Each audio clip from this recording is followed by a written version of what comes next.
Hello, everyone, and welcome to the Drop a Stitch podcast. I'm your host, Natalie. And I'm your other host, Denny. And today we're going to compare the cost to sell your work online and in person. This is going to be an interesting one. If you have been thinking, should I sell my work online? Should I do markets? Should I do both? Should I do both? Which one is more... Better? More not cost effective, but no. brings you more Profitable? money? Profitable. There you go. That's the word. That's the word. Yeah. I think it's going to be an interesting episode / fun.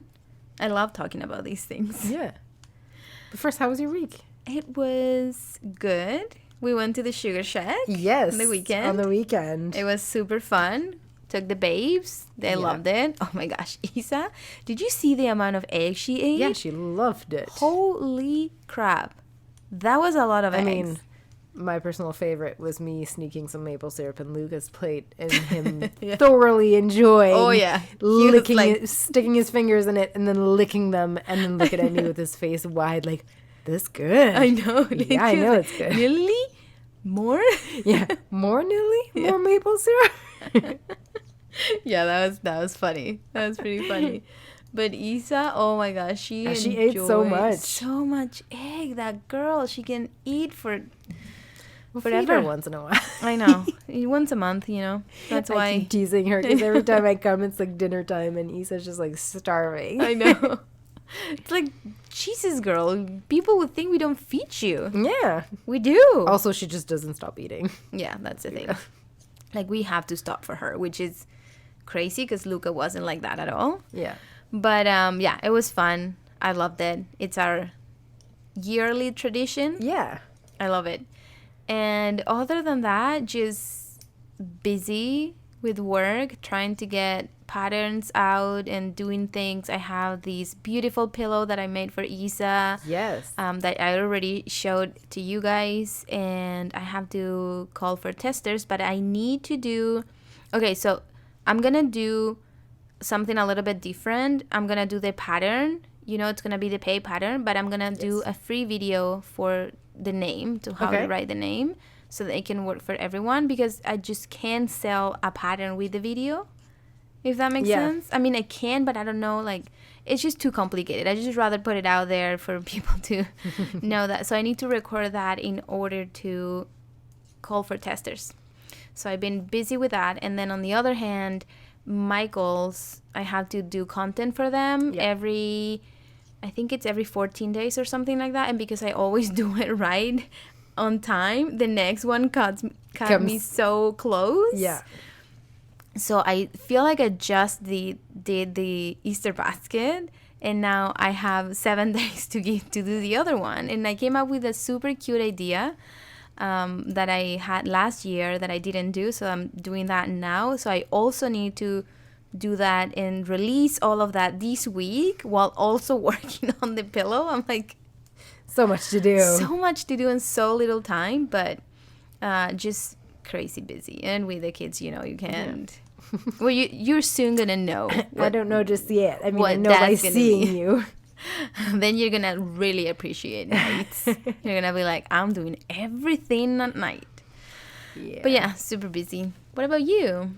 It was good. A lot of work. I'm trying to catch up on my last few months of not being super productive because I was feeling really shitty and sick and tired. And so it's a lot of that. But I made progress. My rainbow blanket that I'm working on, the rainbows are done. Nice. So I still have to figure out how it's going to all come together. But the rainbow part is done. So it took me 3 months to make 12 rainbows, guys. But I think you only worked on them pretty much whenever you were...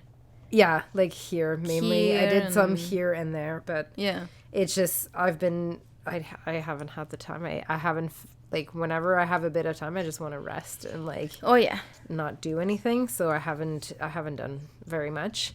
And I'm also starting to stress because the snow is melting and all the patterns I wanted to publish this winter I didn't do, and I would still like to get them like going. Yeah. And so I need to take some pictures. So that's my plan for this week is to take some pictures. Yeah. Before the snow is fully gone. So yeah. Hopefully tomorrow if it works out. Yeah, so. And then, you can always publish them next winter, so then you have a bunch of patterns that are ready to go. I'm thinking I might be able to get away with, like, doing one now. So we'll see how it goes. But I have one that's, like, fully written up. All it's missing is pictures. I have no pictures. But which one? It's going to be called the Muggles beanie. The Muggles? Yeah, not Muggles like Harry Potter. Muggles like skiing moguls. Oh, okay, like the little bumps, okay. Because it's got a bumpy texture.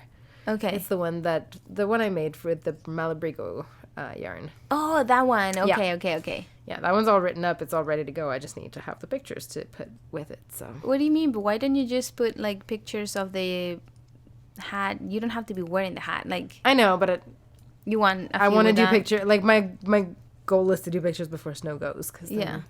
So yeah. Okay. Yeah. I think that's gonna be a cute one.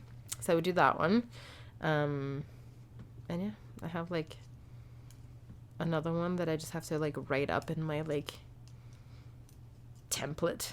Yeah, in the nice way. Yeah, in a nice way, and then I have another one that the yarn that I had used was discontinued, and so I found another yarn.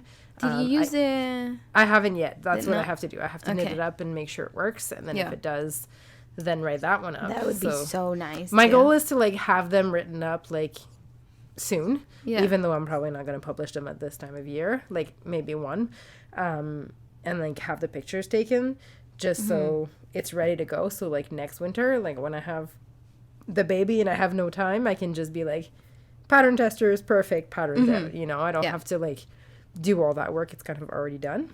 Yeah. So that's my plan. I think it's a good idea. Yeah. How's baby?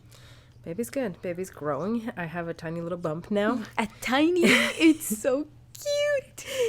It popped. Yeah, it popped. It popped. It definitely at the end of last week. So now. Yeah, you can definitely tell. I mean, I'm at the point now where people that don't know me are gonna just think I'm a little chubby, and people that know me are gonna like not maybe be willing to ask just yet, but kind of be like, this is weird. That's a little bit round. Yeah. Rounded than normal. So, yeah. Have you felt it yet? No. No? No. Probably soon. I had my hand on my stomach, and Eric did too, and we like think that we kind of felt like it, but like I didn't feel it on the inside, so I'm thinking maybe it wasn't that. Okay. Like, or I think you're supposed to feel it from inside too. Yeah. But I didn't, so I'm just like, I don't know. Yeah. We'll see. Yeah, you're gonna feel it from the inside. You'll see, but we use the Doppler at home, and we can listen to the heartbeat. So have you? Yeah, it used to be like so hard to find. Well, as the baby grows, it's gonna be easier. But even like when it should have been easy to find, like I think at week 12 they say like you're safe to use it at home, it's fine. Baby was like hiding in my stomach, like behind where my pulse is, so we could barely hear the heartbeat because we could hear my heartbeat. Yeah. And so it was like almost impossible to find. Like even when I went to my last midwife appointment, she was trying and being like, okay, like we need to find this baby, like where is he, come out. Yeah. And then finally like she heard it, but like for seconds. Wow. And she's like, no, it was there. And then she like managed to catch it another time, but it was like seconds and it went away. Wow. And so we're like, okay. And then we had tried at home one day and we couldn't find it. And this was like at 14 week, and you're supposed to easily find it. And now we could just easily and very clearly hear it. So. Well, it is also depending on the, like you said, the position that baby is in. Yeah. Sometimes they're hiding behind something. Sometimes I don't know if they told you where your placenta. No, the placenta wasn't developed it's normal. yet. No, they told me. Was it? Yeah, it's normal. It's at the back where it's supposed to be. It's not at the front. It's not at the front, it's at the back? It's at the back where it's like the standard, I guess, or the normal. Okay. Yeah, because sometimes the placenta is in front of baby. And then it makes it harder, but no, they hard, said it's already, it's where it needs to be. Oh, okay. So that's good. Nothing to worry about there. Yeah. What was I going to say? Okay, so before we get into the episode, I just wanted to give a huge thank you to everyone that's listening. Like, our podcast keeps growing and growing and growing. Yeah. And it's just so exciting because we are two busy bees. And it's who literally have too much on our plates, and we're like, why don't we start a podcast this year? I know.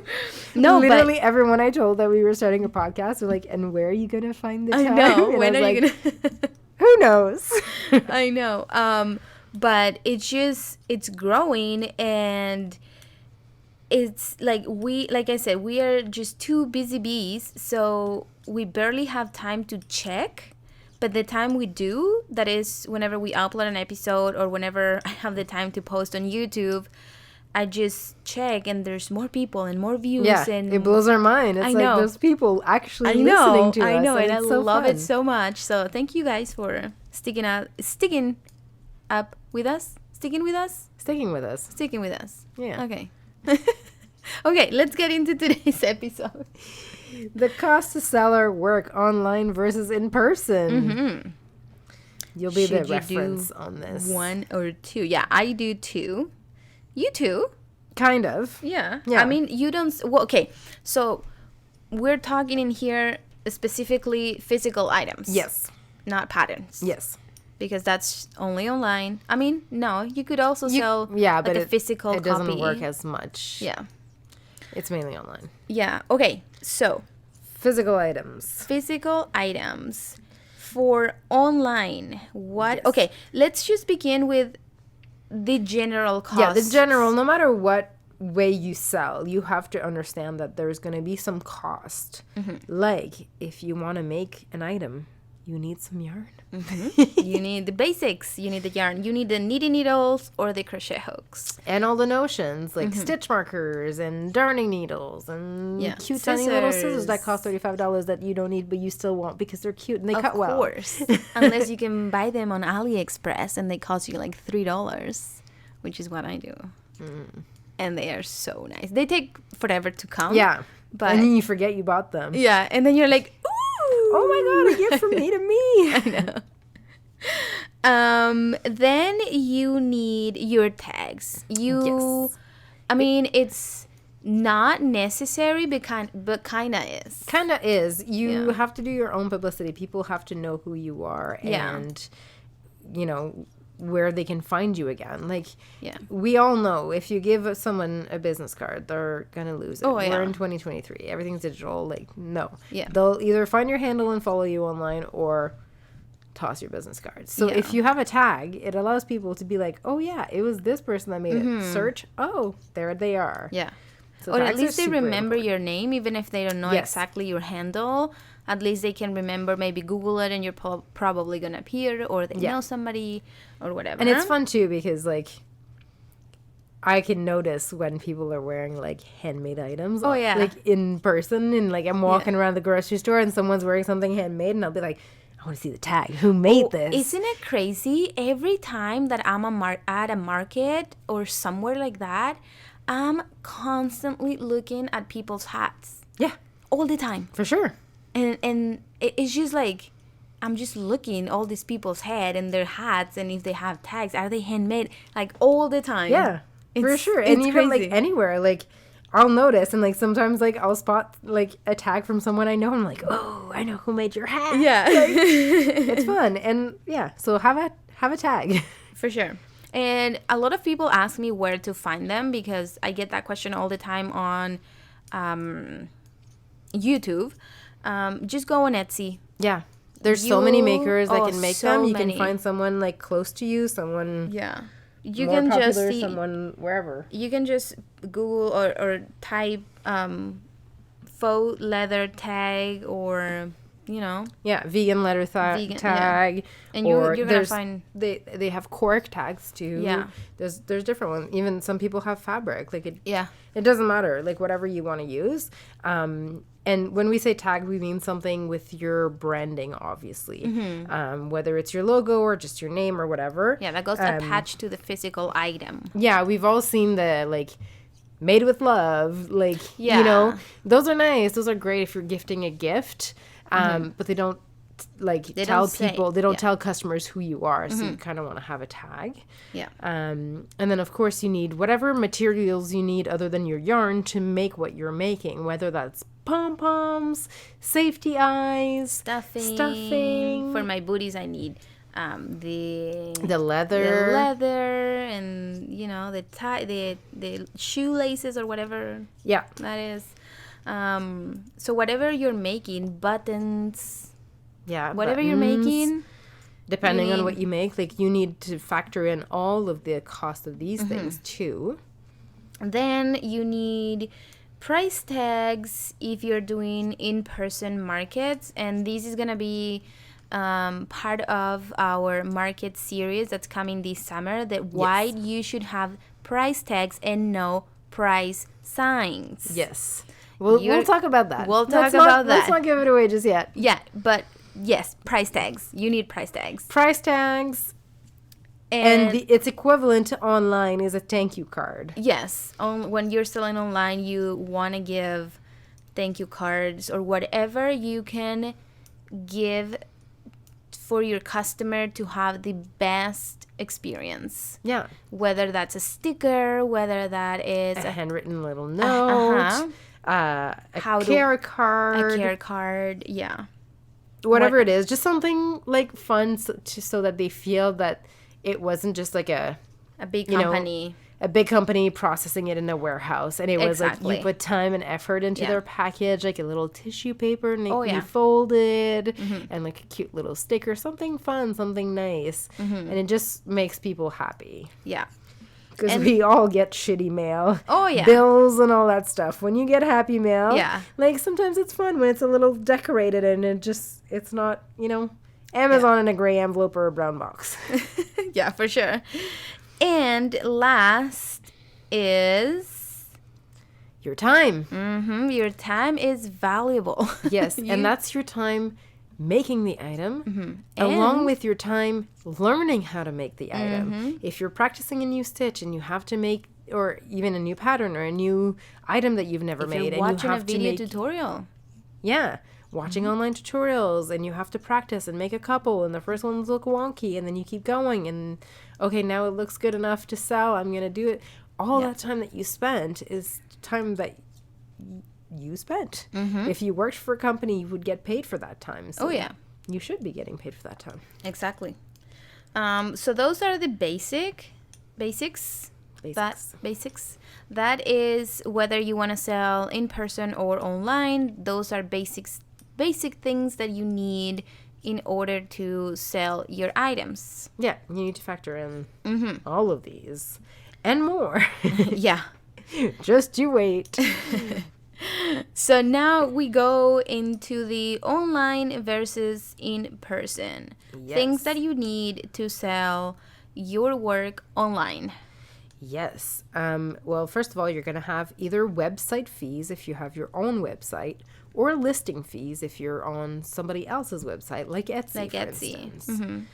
Website fees are typically going to be like annually or monthly, and it's kind of a one-time thing to allow you to own your website and use it. Yeah. Whereas Etsy fees are listing fees. So it's every time you sell an item or you list an item, you will have fees. Yeah. They also, I don't know if they do it anymore, but they used to give free listings if somebody opened a store with your listing, with your link. Okay. Which I have that, and because I had so many people interested in this topic whenever I was talking about, I have like 3,000 listings for free. You're lucky. No, I pay for all of my listings. and also every time you renew the listing, it charges you. You. So the way a listing work on Etsy, for instance, is I can post this one hat and then say that I have 10. So it will make, like, I'll get charged for the one listing, and then every time someone buys one, like, it renews until it reaches 10, and then it stops. Yeah. So there's fees every time. Yeah. But, well, this is, obviously, we can talk about it later if you guys want to, but the big thing of Etsy is that, and this is kind of ties with your own advertisement that you're going to have to pay. Yes.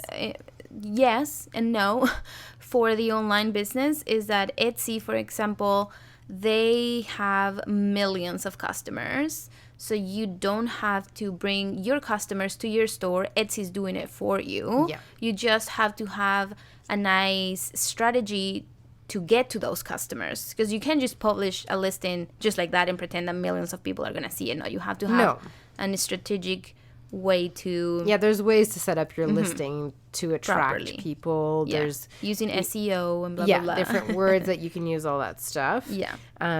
Whereas on your if you're having your own website, you have to kind of bring your own traffic.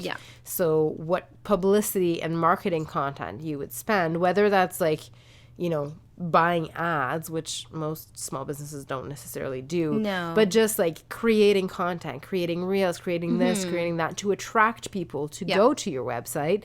Like all that time, all the money that's spent there is basically like your ad fees for your ads. Whereas you wouldn't have that, you wouldn't need that on Etsy. Of course, you can direct people, but it's not needed because Etsy will also bring you You can also pay for ads on Etsy, but I mean, if you're doing a good job at listing your listing listing your listings listing your listings, if you're doing a good job and you take the time to learn how to properly use the SEO for all the listings, then you don't need that, but you can also pay in there.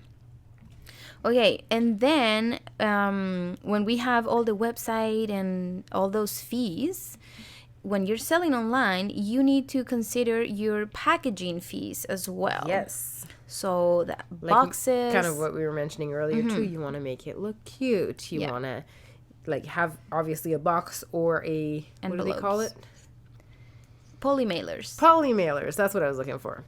To ship your items in, but then you may want to have some tissue paper or crinkle paper or the cards, bubble wrap, or depending on what you're selling, stickers, or whatever you can have to make your packaging and your box or whatever look as nice as possible. Like I don't know if you can see at the bottom of the books. I have those cotton canvas bags that I wrap my blankets in now, and they're just so cute and make it so much more special, and you can really tell that it was a small business behind this. And like you said, not just Amazon packaging. It's not a nail polish in a 2x2x10 box. Exactly. So you have to consider all your packaging fees as well. And also your shipping fees. And in here, it can go both ways. You can charge it to the customer, which most people do. But one thing that a lot of people don't know is that they get charged a certain amount, but then because of what we put in the box, sometimes we don't put everything that you would include in a box. So if it weighs a little bit more, then you end up paying a little bit more. So you have to eat, a little bit of the cost here and there. And also when you're starting, you want to attract more customers, and most people do free shipping, domestic. We have to understand for small businesses, if you see free shipping, you're paying for the shipping. It's just included in the listing price, cost. If, you were going to sell your hat for $50 and you have to do free shipping, the hat is now $65. And it's weirdly, just visual. It's visual. If I see a hat for $50 but I have to pay $15 for shipping, I'm like, ugh. If I see a hat for $65 and I love it and it's free shipping, I'm like, oh great, that's a deal. Like that's it's how just people mental. work. Having to do the ad of the shipping is not fun. We are all the same. We all get to check out and it's like, oh, shipping, never mind. We all do it. It's mental. It's the same thing as why you see in big businesses put in $49.99 instead of $50. It's because then you don't see the 5, you see the 4. Exactly. And it you feels also smaller, especially for like when you're changing like $99.99 instead of $100. Exactly. It's not a 3-digit number; it's a 2-digit number. Still, you're good. Exactly. There's a penny difference. It's the same thing. It's just it's just marketing. So so the shipping fees, like we said, sometimes the customers will pay it either way, but sometimes you still get, like, for example, a lot of my customers, whenever they buy through my website, not Etsy, but through my website, they usually get the cheapest one, right? Which is the expedite, whatever. So when I go to buy the shipping label, because you have to buy it through your website to print it and ship your item, you buy it and it said, for example, the expedited is $10, but then the tracked package is 11. Yeah. You know, so I'm like, I'm gonna give this customer $1 from my pocket so they can have tracking number. Yeah. Even though they didn't choose that whenever they could, and it was only $1 more, they just went for the cheapest option. But it's also a reassurance for you to know your package. That I know my package is gonna arrive and all of that. Yeah. But like, I want to say 99% of the time I do that with my customers whenever they choose the cheapest option. And if they are buying, you know, like if they're buying something small, I'm like okay with it. Yeah, something easy to replace, something not worth as much, for instance. It's easier. But if I'm shipping like yarn or a big order of pom-poms or blankets or whatever, I always pay that extra for them. Okay. So that comes from my pocket.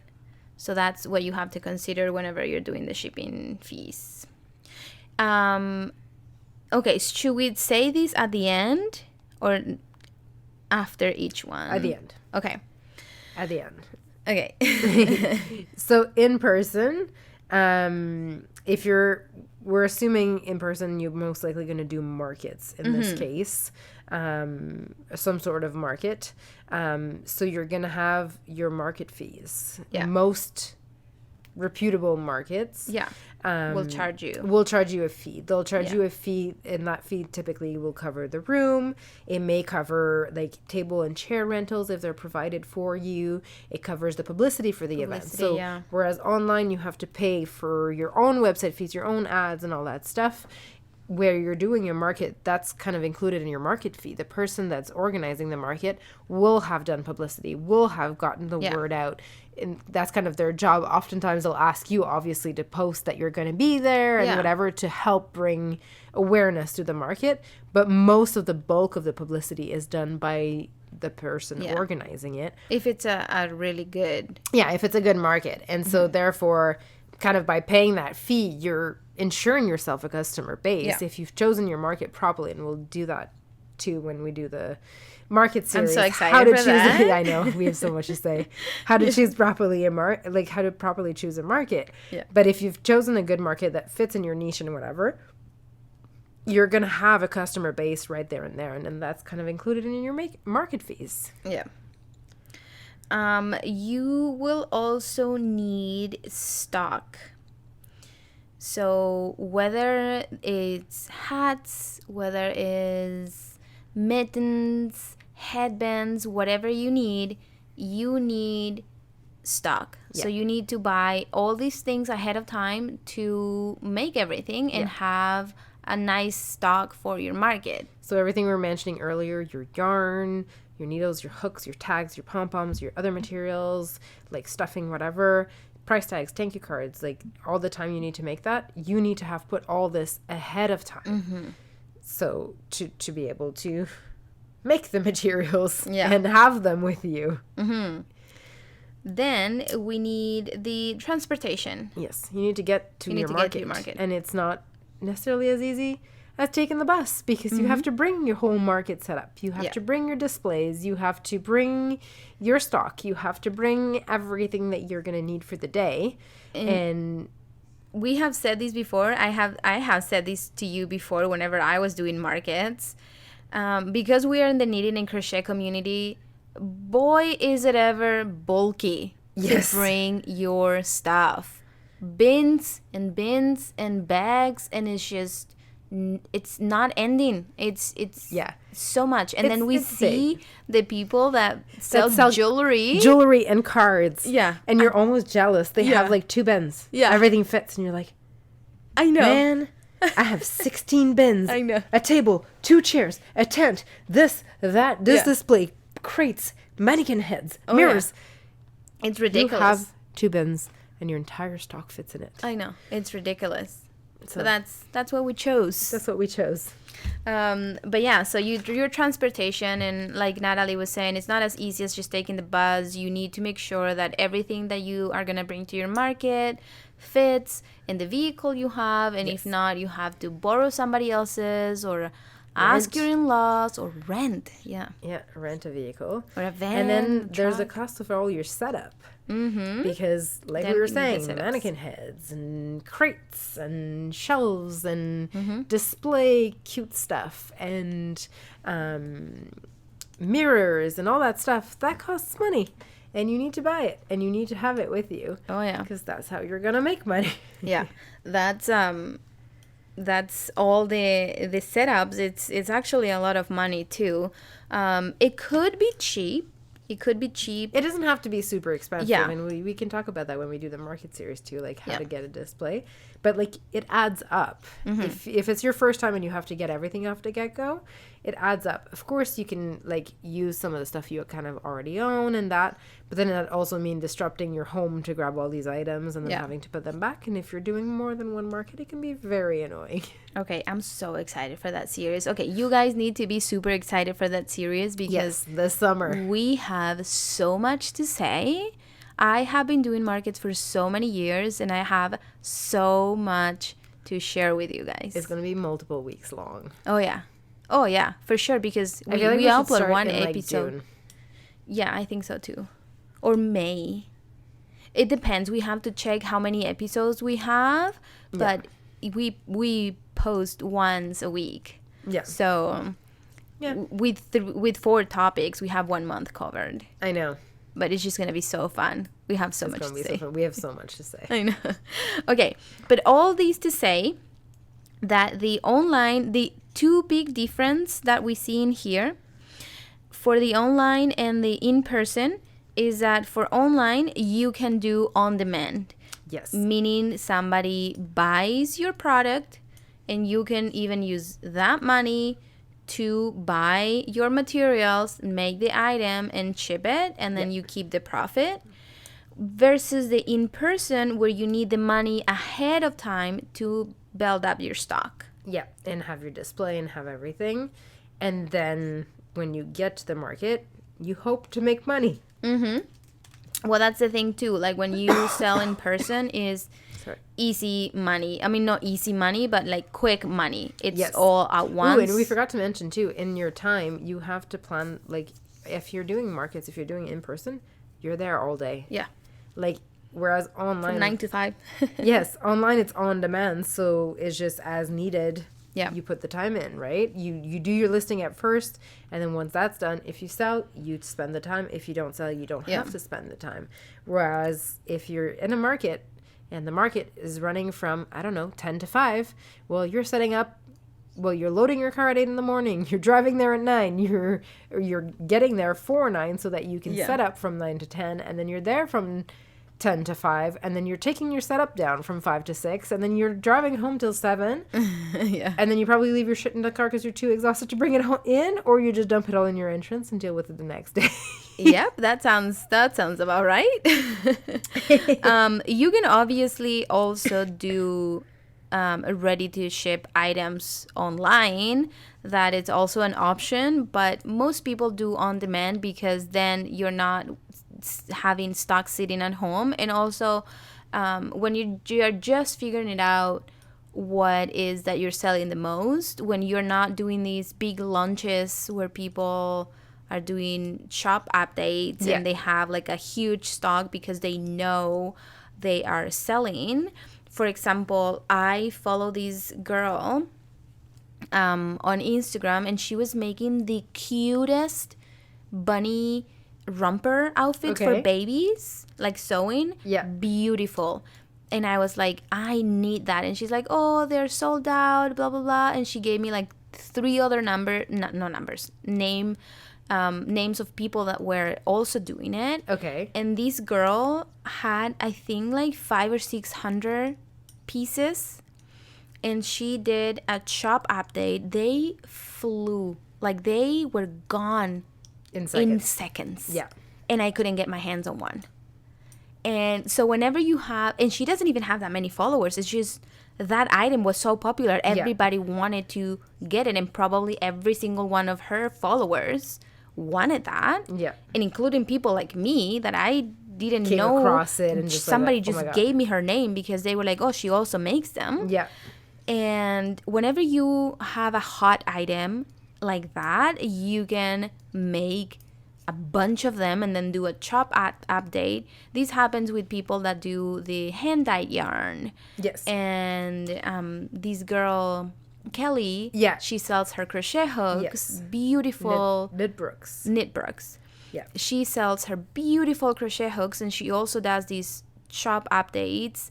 And whenever you have that hot item that people really, really want, you can have the luxury of taking, you know, a couple of weeks to make these many and then do a shop update, and then everybody's just gonna buy the ones you have, but because you know they're gonna sell.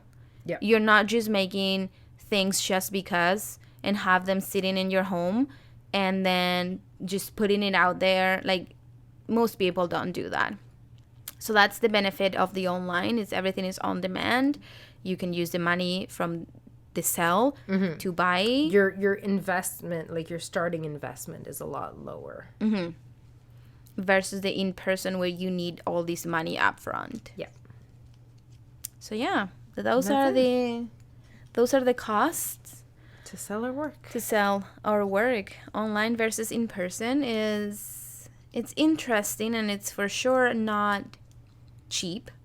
No. I mean, you know, like if you're just starting, you need to know that it's not going to be cheap. You can't. I mean, it doesn't have to be super expensive. But it adds up. It's just like, and also the thing is that if you really want to make this your full-time job, you cannot, and again, this is going to be part of the market series, but you cannot start at a community center market where all these people are selling the same thing as you. The organizers don't care how many people are selling the same things. Yeah. And you know the kind of people you have to find your target customer and your niche. You have to aim for the proper customer. Yeah. Unless this is just a hobby and you just want to sell to make your money back from your yarn, then that's different. But we're talking in here if you want these to be your full-time job or even part-time, but just or even your part-time a business that brings money. Yeah. Turn your hobby into something that brings in money. Yeah. So I hope it was helpful. Yes. I hope you guys enjoyed this episode. I really, really like it because I'm so passionate about. Hope you guys learned something. Yeah. And if you have questions, again, don't forget to ask. You can email us at dropastitch@gmail.com. Drop a Stitch Podcast. Drop a Stitch Podcast. I was like, oh, shit. dropastitchpodcast@gmail.com. Yeah, you can email us. You can comment on Facebook. No. We're lost today. On YouTube. You can leave us a 5-star review on Spotify or Apple Podcasts or anywhere else you listen. And you can, of course, follow us on Instagram. You can find Natalie as Knitalyco. And you can find me as CJ.design. Yes. DSGN. Yes, we'll put the links in without the description. We do that now. But yeah, I hope you guys enjoyed, and we'll be talking to you next week. Next week. Have a great week, everyone. Have a great week. Bye. Bye.